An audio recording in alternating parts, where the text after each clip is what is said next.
चित्रं पश्येमाक्षभिर्यजत्राः स्थिरैरङ्गैस्तुष्टुवांसस्तनूभिः व्यशेम देवहितं यदायुः। स्वस्ति न इन्द्रो वृद्धस्रवाः स्वस्ति नः पूषा विश्ववेदाः स्वस्ति नस्तार्क्ष्यो अरिष्टनेमिः स्वस्ति नो बृहस्पतिर्दधातु। ओम शांति शांति शांति।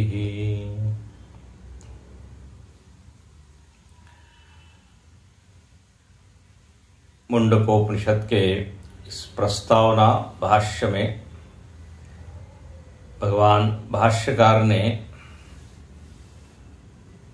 प्रथम गुरु परंपरा की महिमा बताई और उसका उद्देश्य बताया कि श्रुति क्यों यहाँ पर इस परंपरा का उल्लेख करती है।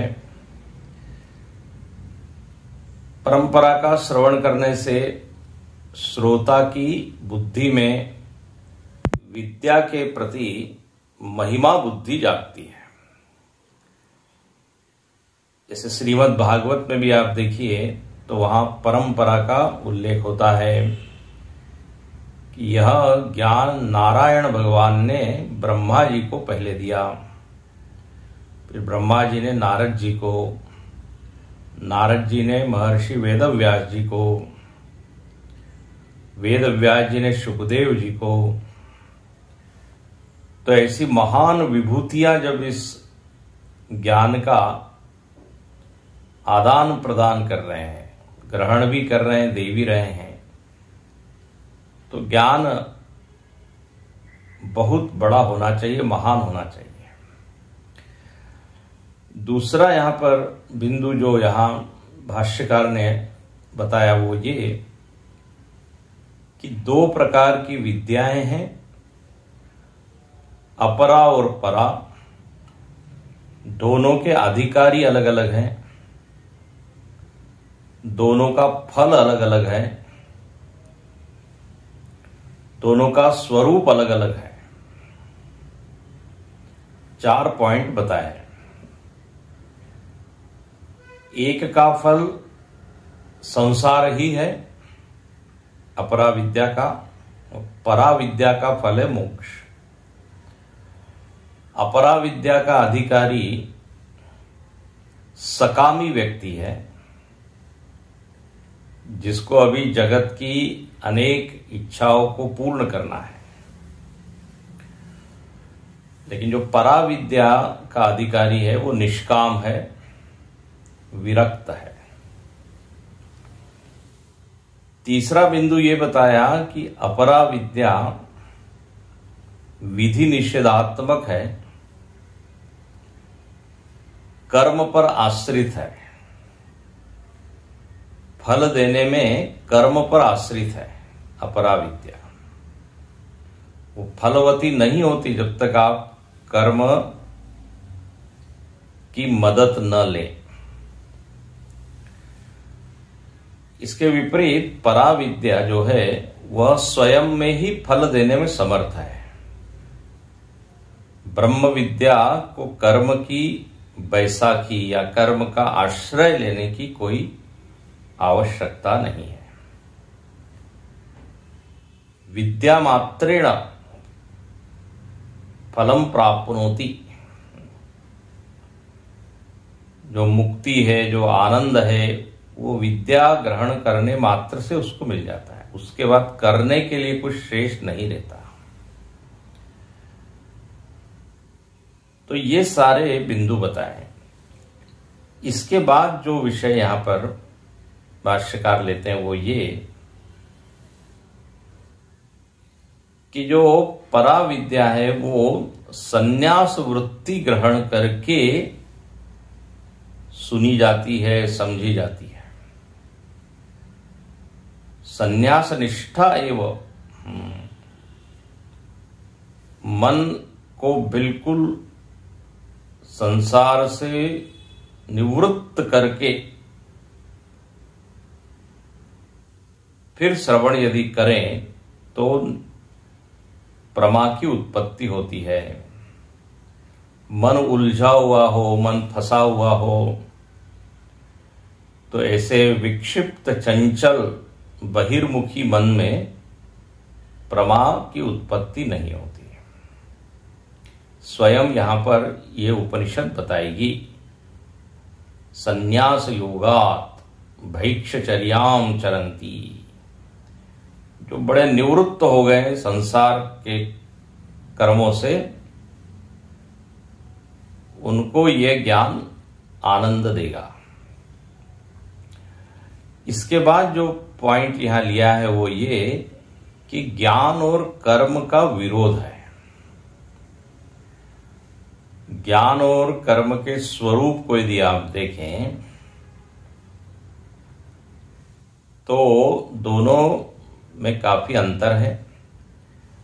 इसलिए ये जो आग्रह है कि कर्म सहित ज्ञान हमको मोक्ष देगा, या ज्ञान के साथ कर्म भी किया जा सकता है, तो यहां पर इसका भाष्यकार खंडन करते हैं।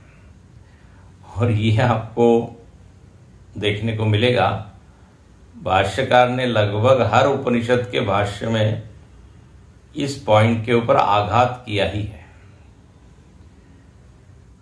कर्म और ज्ञान का समुच्चय नहीं हो सकता। कर्म का समुच्चय हो सकता है। कल जैसे हमने बताया, दो चीज हम एक साथ कर सकते हैं। खाना बना रहे हैं और कुछ गुनगुना रहे हैं, वो कर सकते हैं। चलते चलते आप बातें कर सकते हैं। लेकिन चलना और रुकना ये एक साथ नहीं होगा। स्थिति गति,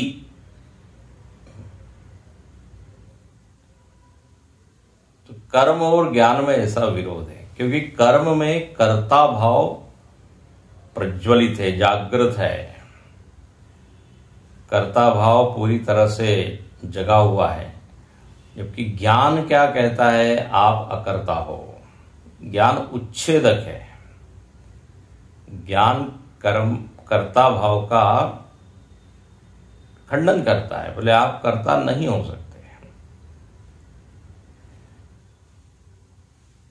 तो कर्म और ज्ञान दोनों साथ कैसे होंगे? इसलिए कहते हैं, नहीं ब्रह्मात्मैकत्व दर्शनेन सह कर्म स्वप्नेपि संपादयितुं शक्यम। चौथे पृष्ठ की अंतिम पंक्ति है। आप जीव ब्रह्म ऐक्य, मतलब अपने आप को ब्रह्म भी अनुभव कर रहे हैं, और उसी समय आप ये भी कह रहे हैं कि मैं कर्ता भोक्ता हूं। मतलब ये जीव के सारे लक्षण हैं। ध्यान सुनना, जब तक जीवत्व होता है तब तक ये कर्तृत्व भोक्तृत्व सब सत्य लगते हैं। वास्तव में मैं करता हूं, मेरा जन्म हुआ है, मैं भोगता हूं, सुखी हूं, दुखी हूं। तो अब ये सारे लक्षण लेके हम अपने आप को कहे मैं ब्रह्म भी हूं, तो ये तो बात बनती नहीं। जीवत्व और ब्रह्मत्व एक साथ कैसे होगा? जीव भाव ब्रह्म भाव। तो इसलिए यहां पर इसका यहां खंडन करते हैं जो लोग ज्ञान के साथ कर्म को मिलाने की बात करते हैं। अब यहां आगे एक और हेतु देके इसी बात को और पुष्ट करते हैं।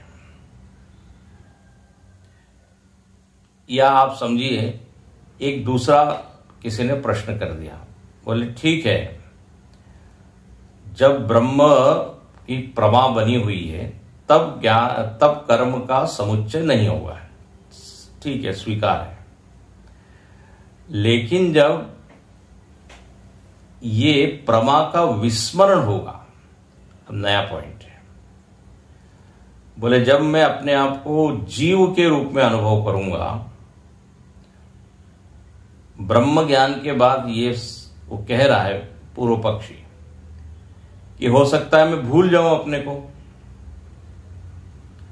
और फिर से क्या आ जाए, जीव भाव आ जाए। तो फिर उस समय तो कर्म के साथ समुच्चय हो सकता है।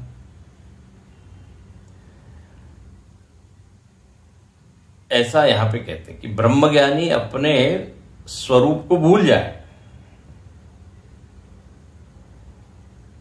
तो जीवात्म भाव आ जाए, उसको ब्रह्मात्म भाव भूल के जीवात्म भाव आ जाए, तो उस समय तो ज्ञान और कर्म का समुच्चय हो सकता है।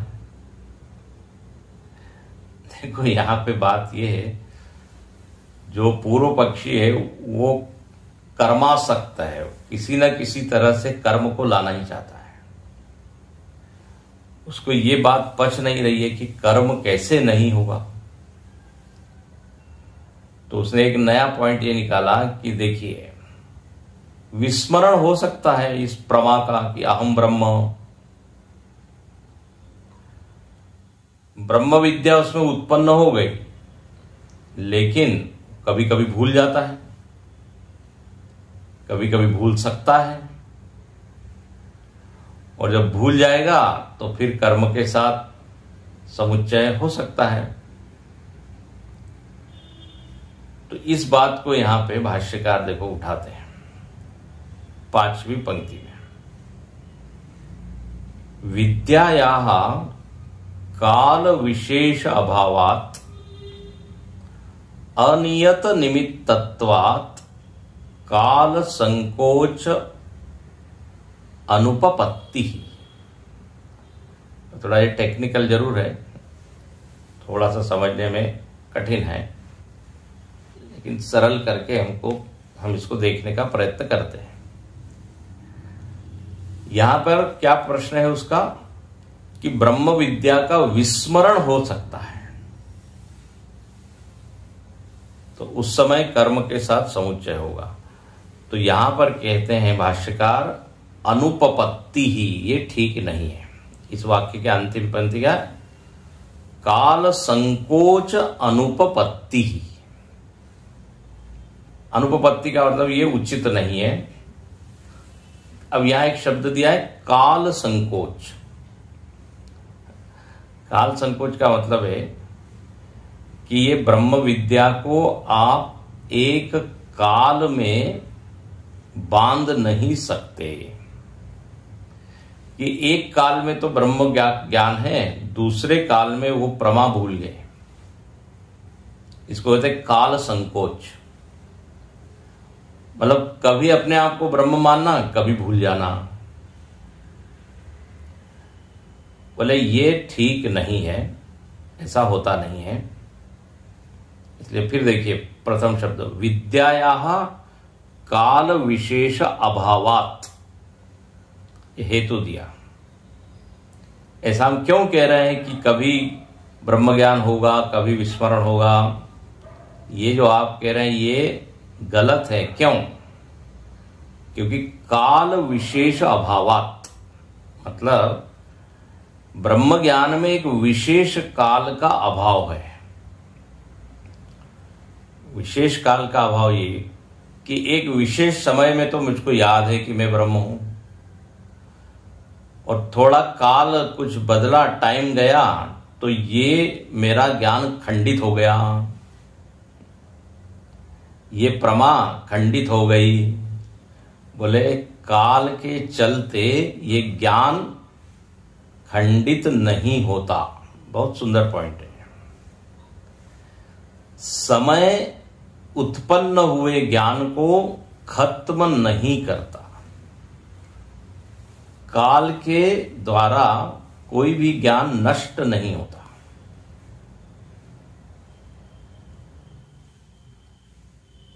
ये यहां कह रहे हैं काल विशेष अभावात्।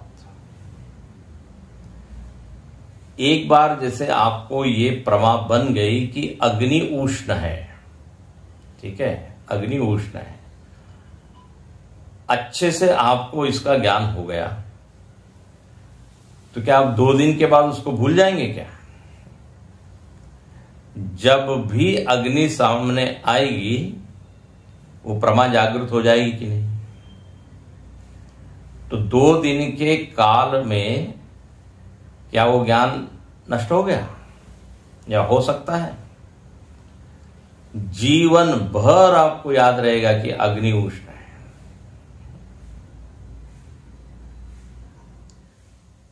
अग्नि को आपने स्पर्श किया, प्रमा उत्पन्न हो गई, अब आप दूसरे काम में लग गए, तो उस समय कोई आपके बुद्धि में सतत वो भले जागृत न हो कि अग्नि उष्ण है, अग्नि उष्ण है, याद करने की आवश्यकता नहीं, भूल गए आप, दूसरे काम में व्यस्त हो गए। लेकिन जब भी वो वस्तु सामने आएगी, प्रमा जागृत हो जाएगी कि नहीं? कि नहीं अब फिर से एक बार देखें, अग्नि को टच करें, फिर ज्ञान होगा। किसी व्यक्ति के साथ आपकी अनबन हो गई, कुछ झगड़ा हो गया, वाद विवाद हो गया, हाँ, और बढ़िया से हुआ। अब वो 2-4 साल के बाद आपको वो व्यक्ति दिखा, तो जैसे ही वो व्यक्ति दिखेगा, वो आपको याद आएगा कि नहीं? हाँ, इसके साथ वाद विवाद हुआ था, भूले नहीं हैं आप। 2 साल के लिए ऐसा लग सकता है कि विस्मृत हो गया, लेकिन फिर वस्तु सामने आते ही प्रमा जाग गई। तो ऐसे ही ये जो अहम ब्रह्म, ये जो प्रमा बनी है, इसका खंडन समय से नहीं होता। ये यहां पे दिखाना चाह रहे हैं। अब देखिए, थोड़ा और इसको अच्छे से समझिए। ज्ञान का खंडन तभी होता है, इसको कहते हैं प्रमा। प्रमा का खंडन तभी होता है जब कोई प्रबल प्रमाण सामने आए। प्रबल प्रमाण के द्वारा पहला वाला ज्ञान समाप्त हो जाता है, खंडित हो जाता है, फिर उसको नया ज्ञान मिलता है। अब इसके लिए 2-3 उदाहरण हम देते हैं। जैसे सूर्य को आप देख रहे हैं, सूर्य बड़ा छोटा दिख रहा है, लेकिन आप देखते हैं जब सूर्यास्त होता है, सूर्योदय होता है, तो उसका आकार बहुत बड़ा दिखता है। तो पहले लग रहा था छोटा है, अब लग रहा है बड़ा है, तो सूर्य छोटा है कि बड़ा है? पहला वाला ज्ञान खंडित हो गया। तो व्यक्ति विचार करता है, बोले सूर्य पहले दूर था इसलिए छोटा लग रहा था, दूरत्व की उपाधि के कारण उसमें लघुता का अनुभव हो रहा था। थोड़ा सा पास आ गया तो बड़ा दिख गया। तो विचार करने पे पहली वाली प्रमा क्या हो गई? खंडित हो गई। अब जैसे आप सिनेमा देख रहे हैं और पर्दे पर आग लगी है, ऐसा आप देख रहे हैं। अब नेत्र से तो क्या दिखाई दे रहा है? अरे आग लग गई है, आग लग गई है। तो अब ज्ञान क्या हो रहा है? आग लग गई है। लेकिन थोड़ा विचार करते हैं विवेक से, बुद्धि से, तो बुद्धि तुरंत कहती है अरे ये गलत है, ये जो आप नेत्र से जो जान रहे हैं, जो प्रमा बनी है कि वास्तव में आग लगी है, वो झूठी है, क्योंकि वो पर्दा तो जला है ही नहीं। अगले शो में उसी पर्दे पे अगला शो दिखाई देगा। तो बुद्धि क्या करती है? नेत्र से बनी हुई प्रमा को खंडित कर देती है, क्योंकि प्रत्यक्ष प्रमाण से प्रबल प्रमाण क्या है? बुद्धि। तो प्रमा का खंडन प्रबल प्रमाण से होता है, ये नियम है। प्रत्यक्ष से अधिक प्रबल क्या है? बुद्धि या अनुमान उसको कहते हैं। और प्रबलतम प्रमाण कौन सा है? तो प्रबलतम प्रमाण श्रुति है, याद रखिए, शब्द है, वेद है। और ये जो अहम ब्रह्म की प्रमा उत्पन्न हुई है, ये श्रुति प्रमाण से जन्य है, केवल देख के नहीं या बुद्धि से नहीं। इसको जरा ध्यान से पकड़िएगा। न प्रत्यक्ष न अनुमाने न, आपने केनोपनिषद में भी पढ़ा, न तत्र चक्षुर्गच्छति नो मनो, वो तो इति शुश्रुम धीराणाम। हमने परंपरा से श्रवण किया और तब ये प्रमा जागी है। देख कर तो नहीं हुआ, देख के तो हमको लगता है मैं शरीर हूं, प्रत्यक्ष कहां मालूम पड़ता है। तो प्रबलतम प्रमाण से ये ज्ञान उत्पन्न हुआ है। तो अब श्रुति से और कोई बड़ी चीज नहीं है कि जो इस प्रमा का क्या कर दे, खंडन कर दे। समझ में आ रही होगी आपको बात? तो इसलिए ये जो कहना कि ब्रह्म बुद्धि या ब्रह्म भाव या ब्रह्म प्रमा काल के चलते नष्ट हो जाएगी, बोले कहां से? खंडन हो नहीं सकता। अच्छा, प्रमा का लक्षण ही ये बताया है, अबाधितम। प्रमा कहते ही उसको है जो बाधित न हो। यदि कोई ज्ञान हमको हुआ है और वो बाधित हो रहा है, इसका मतलब वो ज्ञान था ही नहीं। जैसे पर्दे पर जो आग लगी हुई है और हमको लग रहा है कि वास्तव में आग है, वो ज्ञान वास्तव में है ही नहीं, क्योंकि उसका आगे चल के खंडन हो रहा है। तो वो प्रमा नहीं थी, वो भ्रमा थी, भ्रम था। तो ये जो शब्द दिया है ना, काल विशेष अभावात, इसका अभिप्राय ये है कि जो आप कह रहे हैं कि कभी ब्रह्म की ये प्रमा नष्ट हो जाएगी समय के चलते, अरे भाई प्रबलतम प्रमाण से वो उत्पन्न हुई है, श्रुति से। सामान्य देखिए, दो तरह की वस्तु होती है, एक होती है अनात्म वस्तु, एक है आत्म वस्तु। अभी अनात्म वस्तु का हमने अग्नि का उदाहरण दिया, तो वो अग्नि की जो प्रमा है उसका विस्मरण हो सकता है, जब सामने आएगी तो फिर स्मरण हो जाएगा। व्यक्ति की अभी हमने बात की, व्यक्ति के साथ जो अनुभव हुआ है वो भूल सकते हैं, लेकिन जैसे वो सामने आएगा याद आ जाएगा। तो ये तो अनात्म वस्तु की बात है। अब स्वयं को कभी हम भूलते हैं क्या? ऐसा होता है क्या कि कभी मुझको याद आता है कि मैं पुरुष हूं और फिर कभी मैं भूल जाता हूं मैं कौन हूं? ये पुरुष हूं, ये तो एक्चुअली मिथ्या ज्ञान है, गलत ज्ञान है। ये गलत ज्ञान भी मुझको हमेशा याद रहता है। अहम पुरुषः, एक काल विशेष में उसका अभाव नहीं होता। तो मैं ब्रह्म हूं, इसका अभाव कैसे हो जाएगा इस ज्ञान का? विचार कीजिए। अनात्म वस्तु सामने आती है जाती है तो विस्मरण संभव है, लेकिन आत्मविस्मरण कहां से संभव है? तो विस्मरण ही संभव नहीं है तो खंडन कैसे होगा? इसलिए काल संकोच अनुपपत्ति, और चूंकि हम भूलेंगे नहीं अपने आप को, तो फिर कर्म के साथ उसका समुच्चय करने की कोई संभावना ही नहीं होती। यहां पे आनंद गिरि जी ने कहा, दूसरी पंक्ति आनंद गिरि जी लिखते हैं, यदा ब्रह्मात्मैकत्वं विस्मरति तदा उत्पन्न विद्योपि करिष्यति ततः समुच्चय संभाव्यते इति न।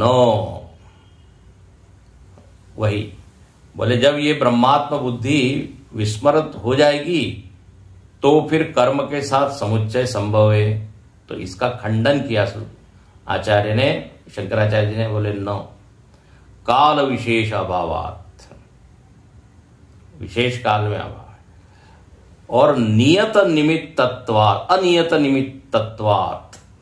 देखो दुनिया में जो है ना, कोई निमित्त खड़ा होता है तो एक चीज जागृत हो जाती है, निमित्त चला गया तो वो ज्ञान भी चला जाता है।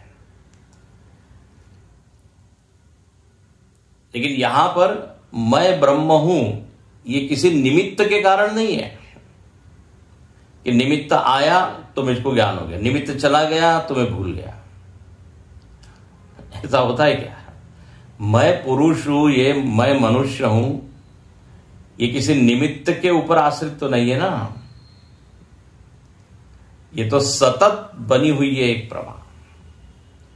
चाहे आप कुछ कर रहे हो, नहीं कर रहे हो, किसी से बोल रहे हो, नहीं बोल रहे हो, चल रहे हो, बैठे हो, या कोई विशेष तिथि पे हमको ज्ञान होगा कि मैं पुरुष हूं और एक विशेष तिथि पे भूल जाऊं, ऐसा तो नहीं होता। एकादशी में मैं उसको ज्ञान है कि मैं मनुष्य हूं, अमावस्या को भूल जाता हूं। कोई निमित्त नहीं है, निर्निमित्तक ये स्वतः हमको सतत प्रमा है, मैं मनुष्य हूं। ऐसे ही एक बार जब ये ब्रह्म विद्या उत्पन्न हो गई तो न तो इसका विस्मरण हो सकता है, न तो खंडन हो सकता है। इस ज्ञान को खंडित करने के लिए कोई और बड़ा प्रमाण चाहिए। जैसे हमने कहा, प्रत्यक्ष से जानी हुई चीज अनुमान से कट जाती है। कई बार उदाहरण हम दे चुके हैं, गिलास में एक पेंसिल पड़ी हुई है, वो आपको तिरछी दिखती है, लेकिन बुद्धि से विचार करने पर आपको ये ज्ञान हो जाता है कि वो जो तिरछापन है वो गलत है, ज्ञान खंडित हो गया। तारे जो है छोटे छोटे दिखते हैं, लेकिन विचार चिंतन करने पे मालूम पड़ता है। वैज्ञानिक लोगों से पूछिए, वो जो ज्ञान है कि इतना सा टिमटिमाना छोटा सा तारा है, छोटा का है, बहुत बड़ा है। सूर्य जो है दिखता छोटा है, पृथ्वी से कितना 13 लाख गुना बड़ा है। ले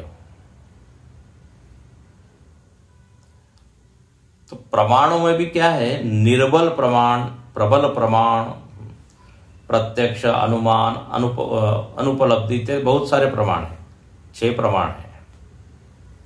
प्रमाण मतलब ज्ञान के साधन। तो जब श्रुति ने, ये श्रुति के द्वारा हमको ज्ञान हुआ है, तो इसका अभाव नहीं हो सकता। इसलिए काल के चलते ये नष्ट हो जाएगा, या कोई निमित्त हट जाएगा तो नष्ट हो जाएगा, बोले ऐसा ये किसी पर डिपेंडेंट नहीं है। इसलिए जो आप कह रहे हैं कि जब जीवात्म भाव आ जाएगा तो कर्म के साथ समुच्चय होगा, ऐसा होगा ही नहीं। इस तरह यहां पे ये पॉइंट है। अब आगे अगला विषय है। अगला विषय यहां पर यह है कि यहां पर अब जो प्रथम मंत्र हम पढ़ने जा रहे हैं आगे, उसमें आप देखेंगे गृहस्थों की परंपरा है। जैसे जनक आदि भी जो है गृहस्थ हुए, तो बोले वो तो गृहस्थ थे, वो तो ज्ञानी भी थे और कर्म भी करते थे।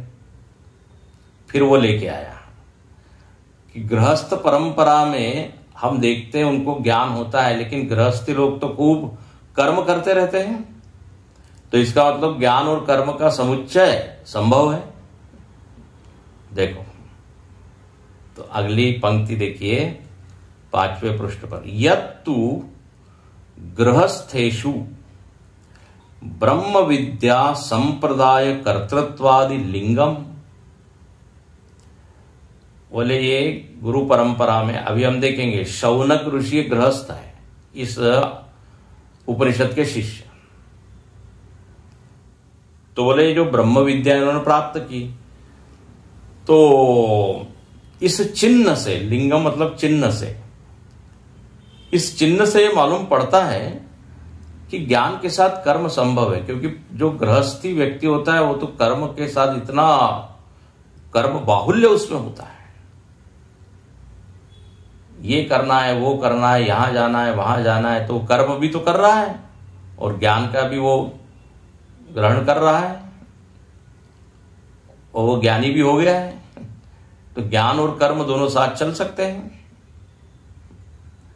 ऐसा वो कहता है। तो यहां कहते हैं न तत्स्थित न्यायम बाधितम उत्सहते, बोले नहीं नहीं, ये जो पहला हमने सिद्धांत बताया है ज्ञान और कर्म का विरोध है, उसका बाद हो नहीं सकता, मतलब वो चीज खंडित नहीं हो सकती, या गृहस्थों का उदाहरण देके उसको खंडित करना चाह रहे हो, बाधित करना चाह रहे हो, वो हो नहीं सकता। और यह बड़ा स्ट्रांगली बोलते हैं, नहीं विधिशते न अपि तम प्रकाशयोः एकत्व संभव शक्यते। बोले हजारों बार भी यदि कोई आदेश दे और कहे कि ज्ञान के साथ कर्म संभव है, बोले ये हो नहीं सकता, क्योंकि इसमें प्रकाश और अंधकार के समान विरोध है। जैसे प्रकाश और अंधकार कभी नहीं मिल सकते, ऐसे ये ज्ञान और कर्म है। किम उत लिंगई ही केवल ही, केवल आपने गृहस्थ का उदाहरण देके ये बोला कि ज्ञान कर्म एक साथ हो सकता है, बोले जो सिद्धांत है, जो सत्य है, वो सत्य सत्य ही रहेगा। तो बोले फिर अब आप इसको कैसे, इसकी कैसी संगति लगाएंगे कि गृहस्थ भी वो कर्म भी कर रहा है और उसको ज्ञान भी है। तो यहाँ आनंद गिरी जी बहुत बढ़िया बात कहते हैं, कहते देखिए जिसको आप गृहस्थ बोल रहे हो ना, गृहस्थ मतलब संसारी प्रापंचिक मराठी में कहते हैं, बोले वो गृहस्थ का आभास है। बहुत ही सुंदर, दिखने में वो लग रहा है गृहस्थ है, संसारी है, लेकिन वो केवल आभास मात्र है। ये छठे पृष्ठ पर जो आनंद गिरी जी की टीका है, उसमें आप देखिए पहले पैराग्राफ की अंतिम पंक्ति, आनंद गिरी जी टीका, जिसके पास हो वो देख सकते हैं, जिसके बाद नहीं हो केवल सुनिए। संप्रदाय प्रवर्तकानां च गार्हस्थस्य आभास मात्रत्वात्, बोले आप गृहस्थ का उदाहरण देके एक सिद्ध कर रहे हो कि ज्ञान के साथ कर्म संभव है। बोले जो गृहस्थ जिसको आप कह रहे हो वो एक आभास मात्र है, वो गृहस्थी का जो अंतःकरण होता है वैसा उसका है ही नहीं, वो निवृत्त है। यहां पर बड़ा अच्छा लिखते हैं, तत्व अनुसंधानेन मुहुर्मुहु उपाधात, वो तो तत्व ज्ञान में इतना लगा हुआ है और उस तत्व ज्ञान के कारण वो जो गृहस्थी का जो धर्म है या गृहस्थी का जो एक व्यक्तित्व होता है वो बार बार बाधित हो रहा है।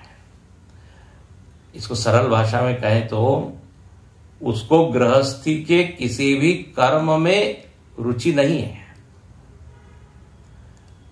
एक सामान्य गृहस्थ होता है, वो बार बार शादियां अटेंड कर रहा है, सोशलाइजेशन कर रहा है, इधर जा रहा है उधर जा रहा है। बोले ये जो ब्रह्म विद्या जिसने हासिल की है, हाँ वो लग रहा है वो ठीक है, बाह्य दृष्टि से वो लग रहा है कि गृहस्थ है, लेकिन अंतरंग दृष्टि से वो सन्यासी है।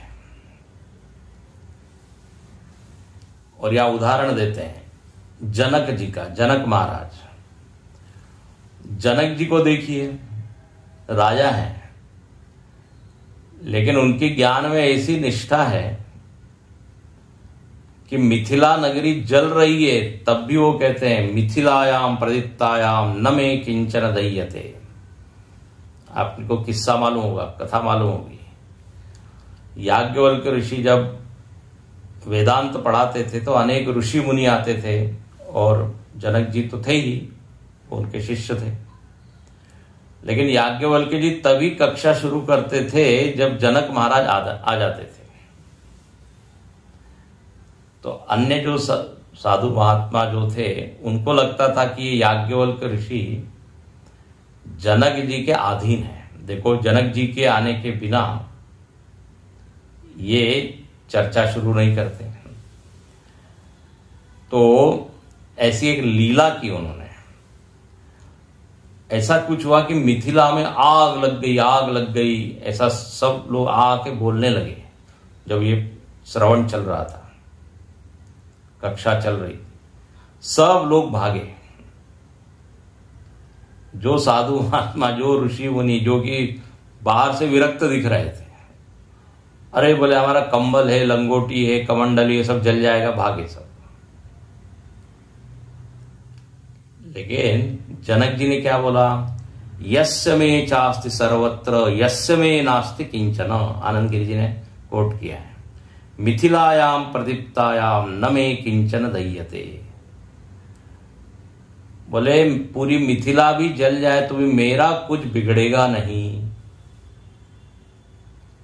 क्योंकि अग्नि तो अहम को, आत्मा को जला नहीं सकती। ले अब बताइए, अब ऐसी विद्या, ऐसी प्रमा में वो स्थित है, तो अब दिख तो रहे हैं वो क्या, गृहस्थ राजा है, लेकिन अब उनको कह सकते हैं? किसी गृहस्थ में ऐसा वाक्य बोलने का साहस होगा? तो इससे निर्णय क्या निकलता है कि आप गृहस्थ बोल के उसको कर्म में बोल रहे हैं कि ज्ञान और कर्म एक साथ हो सकता है, ऐसा नहीं है। वो संन्यास वृत्ति धारण की हुई है उसने, इसलिए ज्ञान और कर्म का विरोध ही है, वो विरोधी रहेगा। इस तरह यहां पे ये बताया, क्योंकि अब आगे जो परंपरा है आप देखेंगे उसमें गृहस्थों की परंपरा है। जैसे आप यदि भगवत गीता में देखें तो वहां सारे राजर्षियों की परंपरा है। चौथे अध्याय में इमं विवस्वते योगम प्रोक्तवान हम अव्ययम विवस्वान मनवे प्राह मनुरिक्ष्वा कवे ब्रवीत। सूर्य को दिया, भगवान स्वयं कहते हैं, फिर मैंने ज्ञान, सूर्य को दिया, सूर्य ने मनु को दिया, मनु ने इक्ष्वाकु को दिया। सब राजा है। तो प्रवृत्त तो लग रहे हैं वो कर्म में, लेकिन उनका सारा कर्म जो है वो ज्ञान से बाधित है। ज्ञानाग्नि दग्ध कर्माणम तमाहु पंडितम बुध। प्रारब्ध के कारण वो राजा है या जो भी है, लेकिन इसका मतलब ये नहीं कि कर्ता भाव और अकर्ता भाव दोनों एक साथ चले। वो अकर्ता भाव में रहकर ही सब कुछ कर रहे हैं। इस तरह यहां पर ये थोड़ा पॉइंट था, बिंदु था, इसको यहां उन्होंने जनक महाराज के उदाहरण से आनंद गिरि जी ने स्पष्ट किया कि जो गृहस्थ है वो गृहस्थ का आभास है। कई बार लोग बोलते ना, ये तो सफेद कपड़े में सन्यासी है। अब हम लोगों के यहां पे वेदांत कोर्स होता है, तो वेदांत कोर्स में कई गृहस्थी आते हैं। अब लेकिन देखिए, ब्रह्मचारियों के साथ वो पढ़ रहे हैं, है वो गृहस्थ, लेकिन अब बताइए गृहस्थी का क्या काम वो कर रहे हैं? न शादी अटेंड कर रहे हैं, न ऑफिस अटेंड कर रहे हैं, न कहीं बिजनेस अटेंड कर रहे हैं। घर के लोग बड़े परेशान हैं उनसे, बताइए कहां चले गए आश्रम में। तो अब गृहस्थ है लेकिन वो आभास मात्र है। संन्यास निष्ठा उनमें है, इसलिए कर्म के साथ उनका मेल नहीं है। तो इस तरह यहां पर ये बात कही। और अब अंतिम वाक्य यहां बोलते हैं, अंतिम दो वाक्य भाष्यकार, एवं उक्त संबंध प्रयोजनाया उपनिषद अल्पाक्षरम ग्रंथ विवरणम आरभ्यते। बोले अब हमने आपको इतनी सारी बातें बता दी, गुरु परंपरा की महिमा बताई, परा अपरा विद्या का फर्क बताया, कर्म और विद्या का विरोध है ये बताया। जिसमें कर्म दिख रहा है वो भी कर्म का आभास है, उसके बिना वो ब्रह्म विद्या पचती नहीं। कर्म में भी आसक्ति हो और ज्ञान भी हो जाए, ये होता नहीं। तो ये सब पॉइंट बताने के बाद हमने ये भी बताया कि इस उपनिषद का प्रयोजन मोक्ष है। वैराग्य पूर्वक जब वो साधक उसको ग्रहण करता है तो उसको मिलता है। ये सब बता दिया। अब हम उपनिषद की व्याख्या संक्षेप में भाष्य लिखने जा रहे हैं। अल्पाक्षरम ग्रंथम विवरणम आरभ्यते। और अगले 2 पंक्ति में उपनिषद शब्द का अर्थ संक्षेप में यहां बता देते हैं, जो हम लोगों ने पहले दिन देखा था। यहां क्या कहते हैं 6ठे पृष्ठ पर, य इमाम ब्रह्म विद्याम उपयन्ति आत्मभावेन श्रद्धा भक्ति पुरस्सराः सन्तः तेषां गर्भ जन्म जरा रोगादि अनर्थ पूगम निशातयति। ये उपनिषद क्या करती है? तो बोले जन्म गर्भ जरा, ये जो एक क्रम है, हाँ, गर्भ से लेके मरण तक जो बार बार हमको प्राप्त होता है, इसको वो शिथिल कर देती है, निशातयति है। शदली धातु का हमने एक अर्थ आपको बताया था, शिथिल करना। तो ये जो जन्म मरण का जो एक सिलसिला चला हुआ है, उसको ये ढीला कर देती है, ये ब्रह्म विद्या। और अच्छा, लेकिन किसके लिए ये होगा? तो बोले जो श्रद्धा भक्ति, पूरे श्रद्धा से इसको ग्रहण कर रहा है, ऊपर ऊपर से सुन रहा है, समझ रहा है, उसके लिए ये फल घटित नहीं होगा।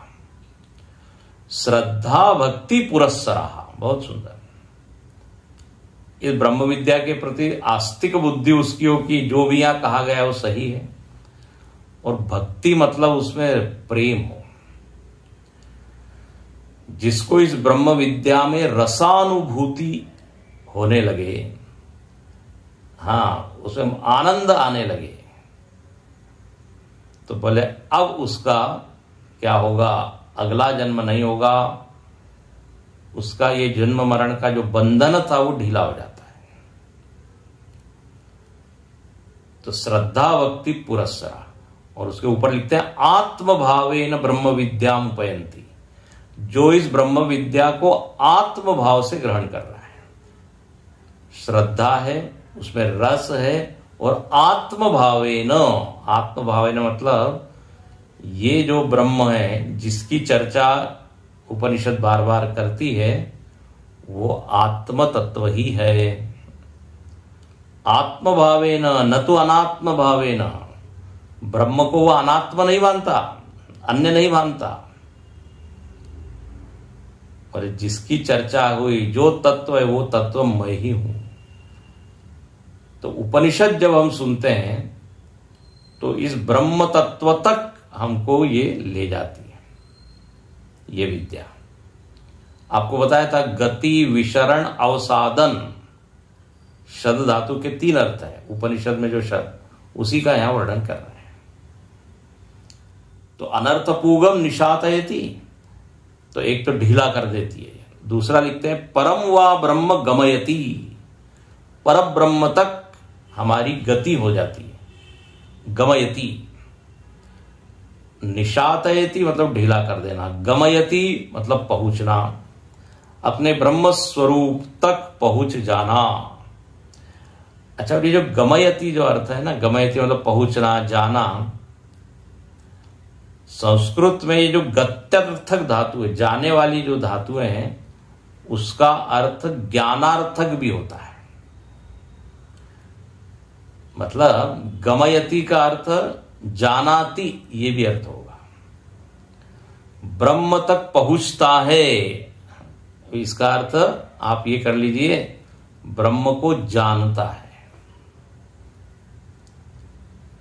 शद धातु का अर्थ गति है, जाना है, लेकिन जाने वाली जितनी अर्थ है, जितनी धातु है, उसका अर्थ जानना भी हो जाता है, नोइंग, नॉट ओनली गोइंग।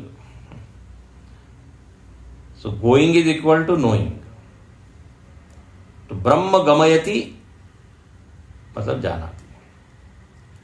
और तीसरी जो बात उस शद धातु में है वो क्या है? अविद्यादि संसार कारणम च अत्यंतम अवसादयति विनाशयति इति उपनिषद। शद धातु का तीसरा अर्थ बताया था विनाश। तो विनाशयति, किम विनाशयति, किसका विनाश करती है? तो अविद्या, अविद्या का विनाश करती है। और ये अविद्या है क्या? संसार कारणम। और ये अत्यंतम अवसाद है, हमेशा हमेशा के लिए उस अविद्या का नाश करती है। और संसार का इसलिए हमेशा हमेशा के लिए नाश होता है। तो यहां पे संक्षेप में शद धातु के जो 3 अर्थ हमने पहले दिन देखे थे, यहां भाष्यकार ने बता दिया। निशातयति, अवसादयति और गमयति। ढीला करना, ज्ञान प्राप्त करा देना और विनाश करना। बंधन को ढीला करना, ब्रह्म का ज्ञान प्राप्त करा देना और अविद्या का नाश करना। ये इस शद धातु का अर्थ है। और उपनिषद में जो विद्या बताई वो यही तीनों काम करती है। ये और उप और नी ये उपसर्ग है। तो उपनी पूर्वस्य सदेहे एवं अर्थ स्मरणात्। उप और नी ये उपसर्ग है और शद धातु का अर्थ हमने आपको याद करा दिया, ऐसा यहां बोलते हैं। इस तरह उपनिषद शब्द की बिल्कुल संक्षेप में यहां व्याख्या कर दी। तो इस तरह यहां पर ये संबंध भाष्य पूरा होता है। इसको आप फिर से पढ़िएगा, इसमें 4-5 बिंदु बताए हैं भाष्यकार ने। और अब मंत्र का प्रारंभ होता है, उपनिषद प्रारंभ होती है। इसको पढ़ते हैं। ओम ब्रह्मा देवानां प्रथमः संबभूव।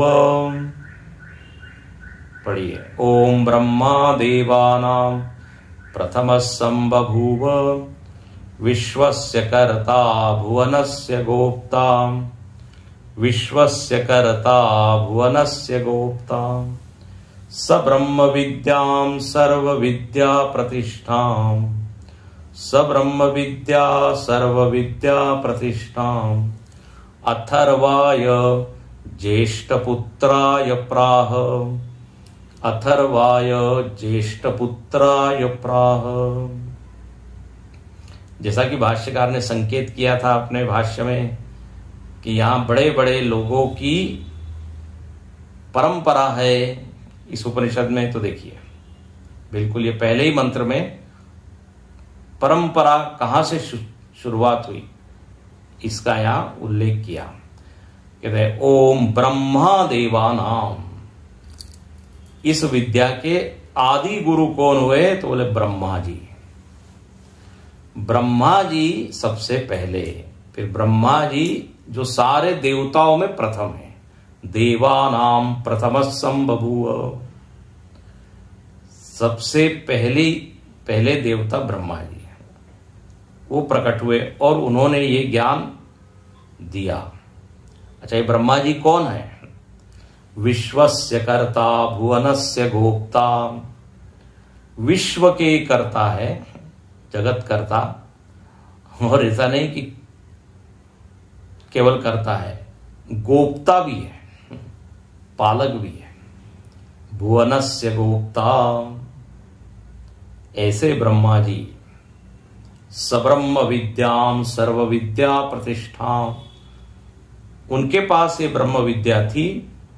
और ये ब्रह्म विद्या कैसी है? सारी विद्याओं में श्रेष्ठ है। सर्व विद्या प्रतिष्ठाम, कल देखेंगे इसका अर्थ। ऐसी ये सर्वश्रेष्ठ ब्रह्म विद्या उन्होंने अपने पुत्र को सुनाई। कौन है पुत्र उनका? अथर्व ज्येष्ठ पुत्र। तो अथर्वाय ज्येष्ठ पुत्राय प्राह। अथर्वा जो कि ज्येष्ठ पुत्र है उसको उन्होंने सुनाई। इस तरह ये ज्ञान का प्रवाह शुरू हुआ।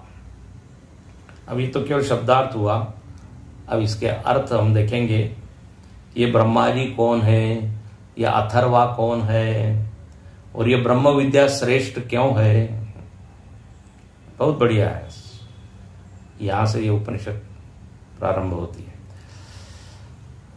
आज ये रुकते हैं। ओम